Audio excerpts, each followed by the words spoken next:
Rudy Giuliani joins us live. Good morning. Good morning. Good morning. So what do you make of that story about how a number of college campuses are offering therapy dogs, hot cocoa, just so that the snowflake students are, they're really upset. I could see the Christian Brothers doing this for me at Manhattan College, yeah. If you didn't like the way the election came out. Yeah, if I didn't like the way the election came out, they were going to give me therapy food. I think they'd give me something else. The reality is they're a bunch of spoiled crybabies. And somebody said, I think I heard someone say we're bringing up a generation of spoiled crybabies. Most of the kids aren't crying.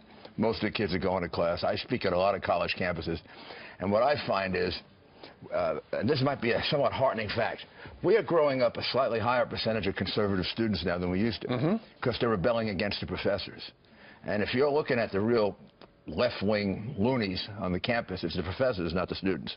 So these are the ones that are probably more influenced by the professors than the other students who are starting to realize, I got to get a job when I leave here. And my friend who graduated last year had to take a job for half of what I thought I was going to make. Right. The message Donald Trump got through to a lot of them. A lot more than you think. You know, this election, it's a prime example of how liberal professors, they're allowed to come out and say, we don't like Donald Trump, but you don't ever hear some conservative professor coming out and saying, this, you shouldn't be doing this. I imagine if you wore a Donald Trump button to your philosophy class, if you taught philosophy, they'd probably try to fire you. That's why the polls were wrong. Yeah. Mr. Mayor, I know how you feel, but if you're Donald Trump and you want to be president of the entire country, can you afford just to say crybabies, or should you find a way to listen? Well, you should find a way to listen and talk about it and say to them, look, you're overdoing it. Take a while and evaluate my presidency a year from now. My advice to Donald would be to say that and say, look, calm down. Things are not as bad as you think. Give me a year, and I think you're going to find you're living in a much better country than you're living in right now. If not, I don't know, you can go cry then. Well, the message from the President of the United States yesterday was, look, we're all in this together. Let's get behind him. Hillary Clinton had the same message. I have no objection at all. I mean, this might be the first time in 6 months I said this sitting here. I thought the President handled himself with dignity and professionalism yesterday. And I've always said this about President Obama, despite my deep disagreements with him. He's always been a gentleman. And he conveyed that yesterday at the right moment. And I thought Mrs. Clinton, given the enormous emotional, I'm sure, upset that she has, I've lost an election. I know what it feels like to lose an election. Handled herself with dignity. It's not that. What you saw there is not their fault.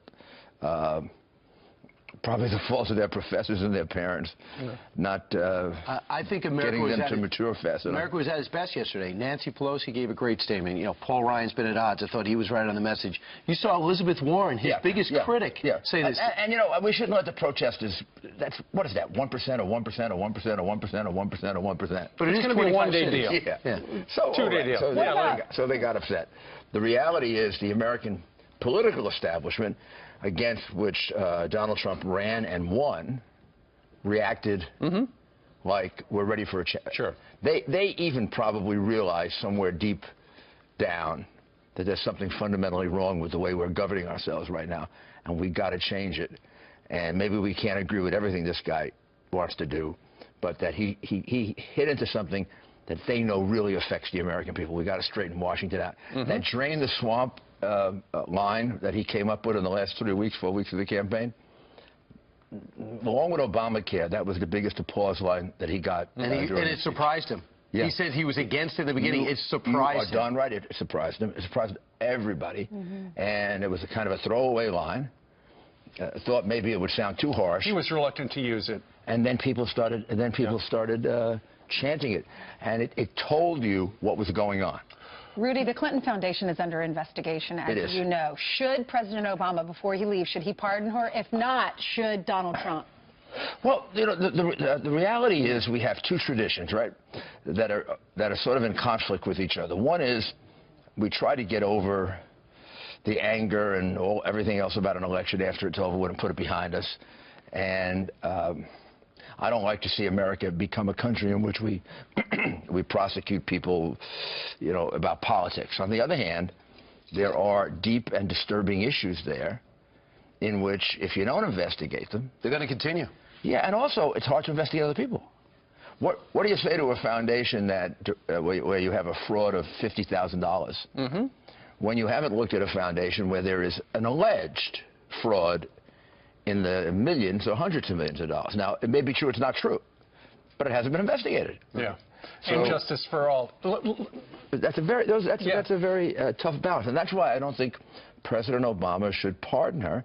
I think President Obama should leave it to the system we all believe in to determine, is she innocent or is she guilty? It'll be interesting whether or not they have that conversation today, because Donald Trump's going to go down. And Donald Trump talked about an independent counsel. He didn't talk about his attorney general. Right.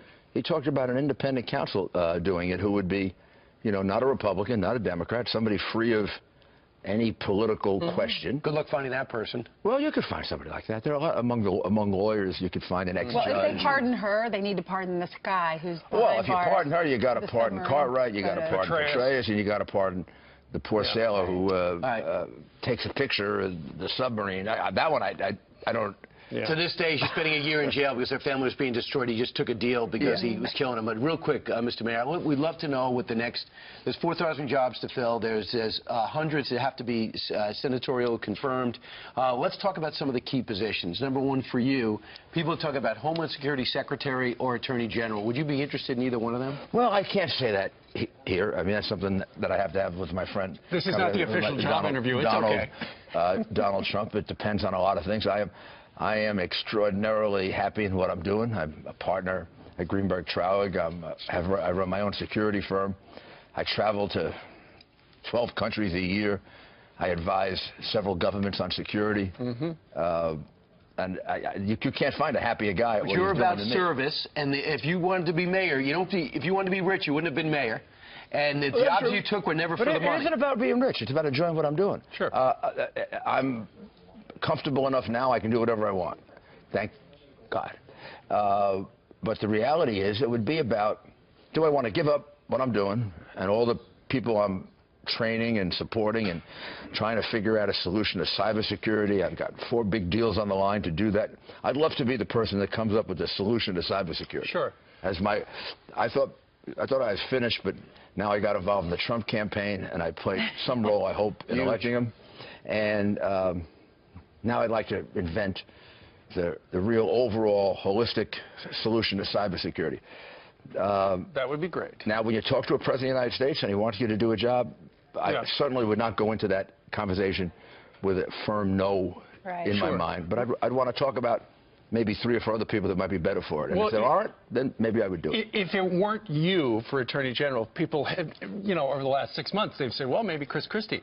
Given, the legal stuff that's going on with Bridgegate, do you think Chris Christie would be a good guy for Chris Christie would be a good guy for any position in government. I considered, and from the very beginning, because I'm probably the guy that defended, if I defended Donald Trump the most, I probably defended Chris Christie the most a year and a half earlier. And I believe Bridgegate was blown way out of proportion. I think it was, first of all, he didn't know about it. Number 2, he would never do anything as stupid as that. Even if you don't like Chris, and some people don't, I do. I like him a lot. He's a good friend, smart guy. Yeah. That was a dumb thing to do.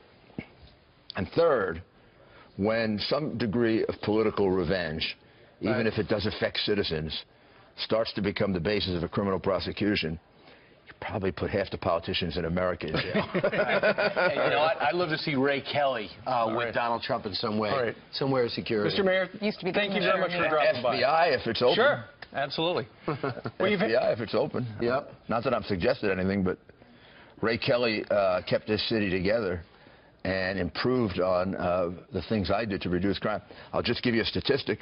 We were at 65% murder reduction. By the time he left, we were 85%. That's a good resume builder. Thanks so much, Mr. Mayor. I respect him a lot. And congratulations. Thank you.